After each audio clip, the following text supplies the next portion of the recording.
In this video, we will go deeper into details of what is software testing, what activities are performed during software testing, and what software testing specialists do during their everyday working life. So let's take a couple of moments for general overview of the idea here. Software testing now works with an iterative approach, like a lot of other approaches in IT. And as we can see, there are some stages, some actions that are repeated, maybe during a day, maybe during a week, maybe during any other period of time. Now we will speak about all these tasks in more details. Like any other activity, software testing starts with general planning and requirements analysis. So we have to find out what to test, what should we do, and how much work is ahead. We should foresee some difficulties and how to avoid them. We may check if we have all necessary resources or not, if not, where to get those resources, and of course, we should review the requirements and find out if those requirements are good enough for us to start the testing process using them. If we take a couple of seconds and review the first stage once again, we may say that planning shows us where to go, the direction, but the criteria shows us if we already there, or how far did we go on that way. Speaking simpler, we may establish some metrics and criteria for knowing when to start, pause, resume, complete, abort testing, and so on. And we also need key quality criteria to know if the product is good enough, if the project goes well, or maybe we've missed something, or maybe we have some troubles, and so on. So all these criteria have to be established here. If the first stage shows us where to go, the second stage shows us if we are already there or how far did we go, the third stage shows us the strategy.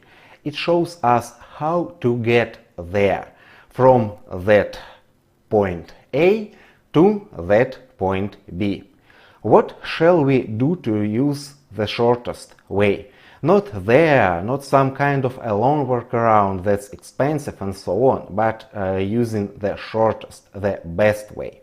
We already know these goals, these criteria, but how we should find out how can we achieve them in the best way. So here we actually speaking about an approach to schedule, roles, responsibilities, people, tools, and much more. Once we've done with the planning, we go to a well-known, well-understandable software tester's activity. Test cases creation. So, no surprises here. We create, review, adjust, rework, and so on, all those we've seen in some previous videos. Checklists, test cases, test scenarios, or test suites, and other similar artifacts. We prepare everything we need for the next stage. So here is the preparation, and here we use all these artifacts for test execution and defect reporting. And so here come the second two stages, test execution and defect reporting. These two stages are really inseparable. So you can see here, because they are going side by side. We use test cases from the previous stage, we execute test cases, we analyze, we test the software, and if we find some defects, we report them. Once we've done with these three stages, we come to the analysis and reporting. Well, we may even separate the whole activities into three huge parts. Here, the first part is about planning. The second part is about acting. And the third part is about reviewing, analyzing, retrospective, and preparation for the next iteration.